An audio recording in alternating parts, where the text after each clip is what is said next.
আমি আপনাদের পরিষ্কার করে দিচ্ছি, ইট ইজ এ ডিসিপ্লিন ফোর্সকে ডিসিপ্লিন থাকতে দেন।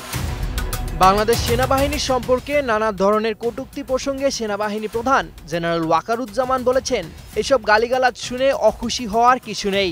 যারা এসব করছে তারা আমাদের সন্তানের বয়সী, ওরা বড় হলে নিজেদের ভুল বুঝতে পারবে, তখন লজ্জিত হবে। মঙ্গলবার সকালে ঢাকা সেনানিবাসে অফিসার্স অ্যাড্রেস অনুষ্ঠানে সেনাপ্রধান এ কথা বলেন। অনুষ্ঠানে সেনাবাহিনীর ঊর্ধ্বতন কর্মকর্তারা সশরীরে উপস্থিত ও ভার্চুয়ালি যুক্ত ছিলেন। বৈঠকে উপস্থিত একাধিক সূত্র প্রথম আলোকে এসব তথ্য জানিয়েছে। দেশ এখন নির্বাচনের দিকে যাচ্ছে উল্লেখ করে সেনাপ্রধান ওয়াকারুজ্জামান বলেন, সেনাবাহিনীও নির্বাচনের জন্য সব ধরনের প্রস্তুতি নিয়েছে। দেশে অবাধ, সুষ্ঠু ও নিরপেক্ষ নির্বাচন অনুষ্ঠানে সরকারকে সহযোগিতা করবে বাংলাদেশ সেনাবাহিনী। সেনাবাহিনী দীর্ঘ সময় ধরে মাঠে দায়িত্ব পালন করছে উল্লেখ করে সেনাপ্রধান ওয়াকারুজ্জামান বলেন, আগে এত দীর্ঘ সময় মাঠে থাকতে হয়নি, তাই সবার সঙ্গে ভালো সম্পর্ক বজায় রাখতে হবে, দূরত্ব থাকলে তা দূর করতে হবে।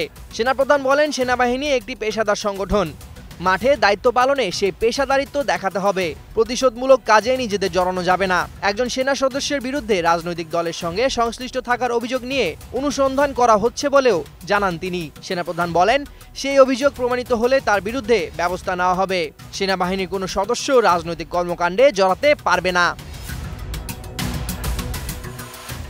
আরেক কর্মকর্তার বিরুদ্ধে নারী নির্যাতনের অভিযোগ তদন্তাধীন জানিয়ে সেনাপ্রধান বলেন, সেই অভিযোগ প্রমাণিত হলে তাকে অবশ্যই শাস্তি দেওয়া হবে, তবে সেটা কোনোভাবেই সামাজিক যোগাযোগ মাধ্যমে ট্রায়ালের মাধ্যমে নয়।